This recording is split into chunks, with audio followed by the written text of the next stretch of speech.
Hello students, हम 8th class की science का 7th चैप्टर कर रहे हैं। Conservation of plants and animals, पौधे एवं जंतुओं का संरक्षण। कल हमने 7th चैप्टर के टेक्सचुअल क्वेश्चंस कंप्लीट कर लिए हैं। आज हम स्टार्ट करते हैं जो हमारे MCQ क्वेश्चंस हैं। ठीक है स्टूडेंट्स, तो देखिए फर्स्ट क्वेश्चन क्या है, multiple choice questions. First question है, dash are the causes of deforestation. आपको बताना है डिफोरेस्टेशन वनोन्मूलन का कारण क्या है, क्या कारक हैं जिनकी वजह से पेड़ों की कटाई हो रही है। पहला, फॉरेस्ट फायर, दावानल मीन्स जंगलों में आग लगना। सेकंड, सावर ड्रॉथ भीषण सूखा। प्रॉकरिंग लैंड फॉर कल्टीवेशन कृषि के लिए भूमि प्राप्त करना। D, all of the above उपरोक्त सभी। मैं हिंदी और इंग्लिश में एक साथ बोलूँगी, उस चीज़ का स्टूडेंट्स ध्यान रखना। ये इंग्लिश में है, वैसे ही आपको जो है PDF में हिंदी में भी मिलेगा। यहाँ पर मैं दोनों में रीज़न आपको बताऊंगी, हिंदी और इंग्लिश यहीं पर मैं दोनों में बोलूँगी। ठीक है स्टूडेंट्स, तो पहला क्या है हमारा, सैवर ड्रॉथ मीन्स दावानल। सेकंड फर्स्ट है फॉरेस्ट फायर, दावानल। सेकंड, सैवर ड्रॉथ भीषण सूखा। थर्ड, प्रॉकरिंग लैंड फॉर कल्टीवेशन कृषि के लिए भूमि प्राप्त करना। या D, all of the above या सभी। तो क्या रहेगा इसका हमारा, सभी। डी, सभी कारण हैं जिसकी वजह से क्या, ये जो 3 कारण दिए हुए हैं, ये तीनों कारण की वजह से क्या हो रहा है, पेड़ों की कटाई हो रही है। सेकंड है, what can be the consequences of deforestation. आपको बताना है कि कॉन्सिक्वेंसेज परिणाम, प्रभाव, क्या प्रभाव होगा डिफोरेस्टेशन का, पेड़ों की कटाई का।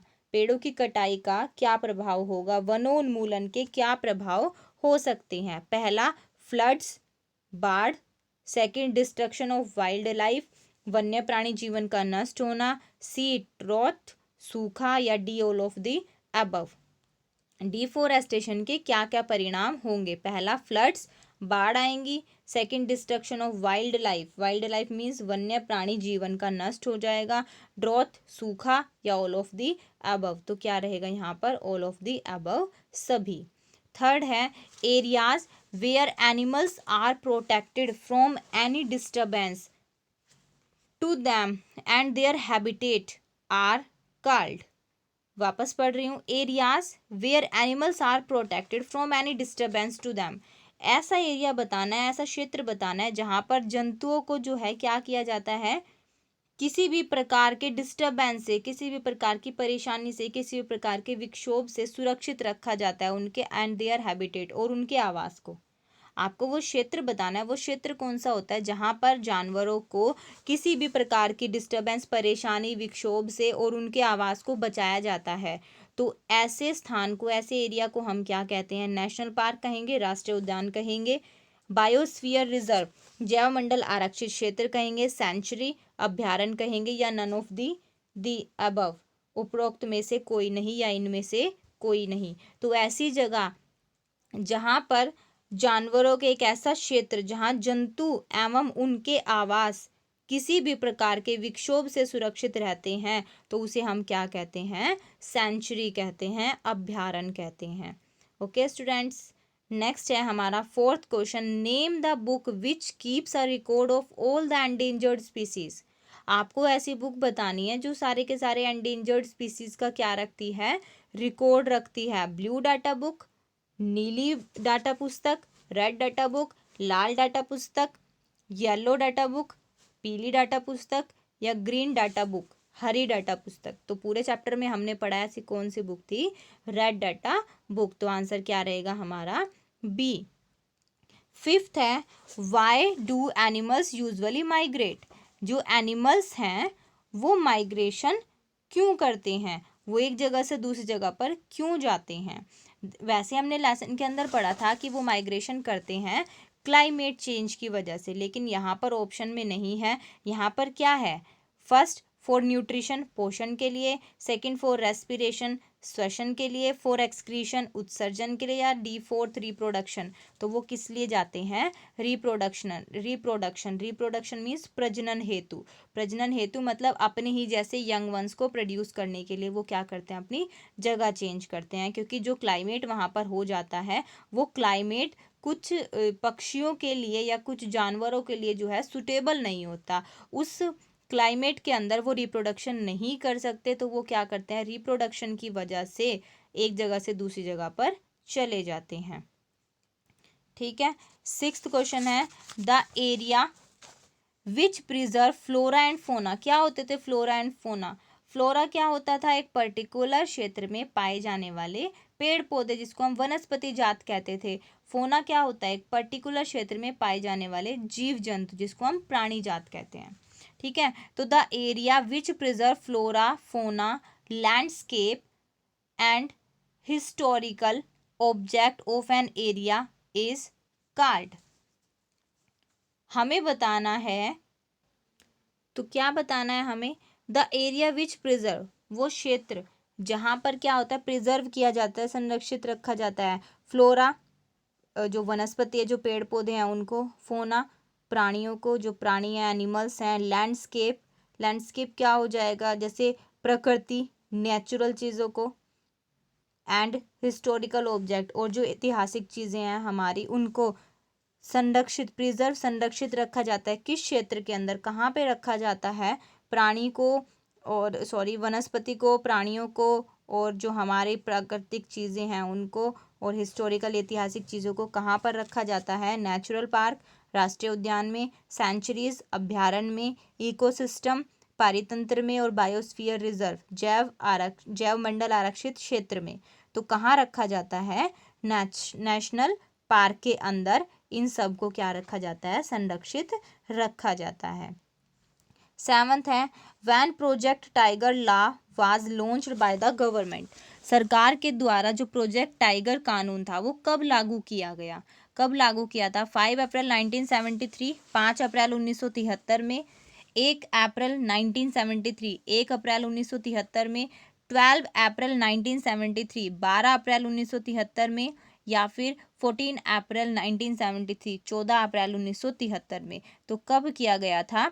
1 अप्रैल 1972, 1 अप्रैल 1973 को क्या किया गया था, प्रोजेक्ट टाइगर लॉन्च कर दिया गया था कि टाइगरों का शिकार अब नहीं होगा। प्रोजेक्ट टाइगर क्या कर दिया गया था, 1 अप्रैल 1973 को लॉन्च क्यों किया गया था? क्योंकि टाइगर्स जो है वो एंडेंजर्ड एनिमल हो चुके हैं, वो खतरे में हैं, उनकी संख्या कम हो चुकी है, इसीलिए सरकार ने एक प्रोजेक्ट टाइगर बनाया था जिसमें बोला गया था कि अब इनका जो टाइगर्स हैं इनका शिकार करना वर्जित है।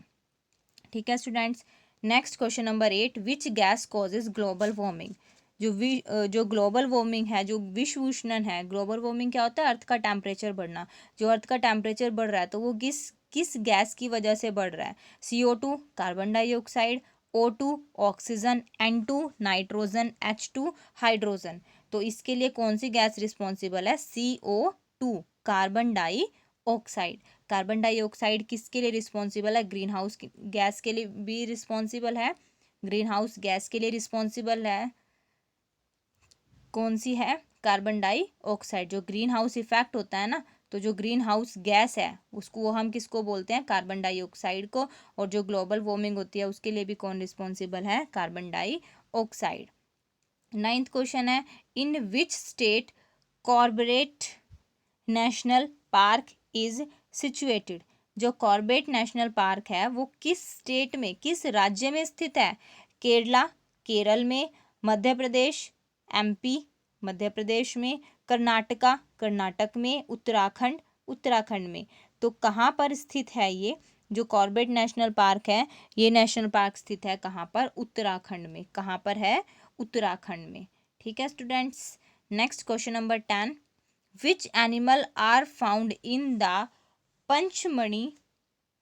Pachmarhi biosphere reserve. जो पंचमढ़ी बायोस्फीयर रिजर्व है, जो पंचमढ़ी जैव मंडल आरक्षित क्षेत्र है, तो वहां पर विच एनिमल, कौन से जानवर, कौन से प्राणी पाए जाते हैं? पहला वाइल्ड डॉग जंगली कुत्ता, लेपर्ड तेंदुआ, वॉल्फ भेड़िया, ऑल ऑफ द अबव। तो सारे। तो कौन से हैं जो पंचमढ़ी बायोस्फीयर रिजर्व है, पंचमढ़ी जो जैव मंडल आरक्षित क्षेत्र है, तो वहां पर ये सारे मिलते हैं। वहां पर जंगली कुत्ता भी है, तेंदुआ भी है और भेड़िया भी है। तो आंसर आएगा D, all of the above. 11th है dash is the first reserve forest of India. जो भारत का पहला आरक्षित वन है वो कौन सा है? नीलगिरी नीलगिरी नीलगिरी है, नंदा देवी है, सतपुड़ा सतपुड़ा है, या फिर मेघालय। तो आपको बताना है जो भारत का पहला आरक्षित वन है वो कौन सा है, वो है सतपुड़ा। कौन सा है? सतपुड़ा। इंग्लिश में सतपुड़ा बोलेंगे और हिंदी में इसको बोलेंगे हम सतपुड़ा। ठीक है, तो सतपुड़ा जो वन है वो पहला भारत का आरक्षित वन है। ठीक है, next 12th question, dash full grown tree make 1 ton of paper. 1 ton paper बनाने के लिए आपको कितने वृक्ष चाहिएंगे, कितने पेड़ चाहिएंगे? 17, 17, 27, 27, 7, 7 या 37, 37। तो कितने चाहिएंगे आपको? 17। कल हमने पढ़ा था कि 1 टन पेपर बनाने के लिए कितने चाहिएंगे हमें? 17 जो है हमें वृक्ष चाहिएंगे। नेक्स्ट है हमारा 13, the biotic community together with the physical environment is called. जो बायोटिक कम्युनिटी है, बायोटिक क्या होता है? जैविक, जैव, कम्युनिटी समुदाय, together with the physical environment जो हमारा भौतिक एनवायरनमेंट है, तो आर कॉल्ड उसको हम क्या कहते हैं? जो हमारी जैविक समुदाय है वो फिजिकल एनवायरनमेंट मीन्स हमारा अजैविक फिजिकल चीज़ें, एनवायरनमेंट की कैसी हैं? भौतिक चीज़ें अजैविक चीज़ों के साथ जो है क्या कहलाएंगी, क्या कहते हैं उसको हम?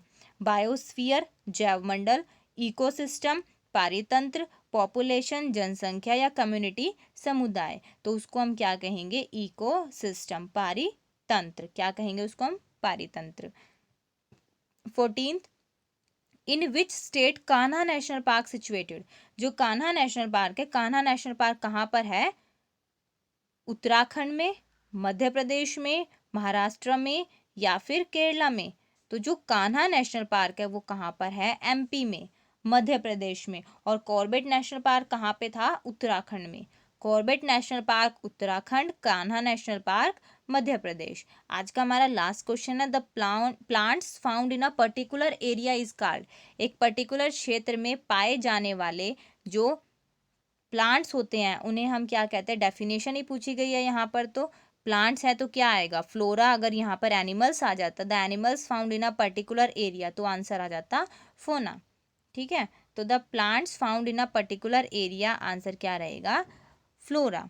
ठीक है स्टूडेंट्स, ऐसे ही नीचे भी हैं, ये मैंने हिंदी साथ साथ में बोली है इनकी, और मैं आपको पीडीएफ भी दे दूंगी। आप पहले वीडियो को ध्यान से देखना, उसके बाद पीडीएफ से जो है आप क्वेश्चंस को नोट डाउन करना। आपको ये क्वेश्चंस लर्न भी करने हैं और राइट भी करने हैं। Thank you students.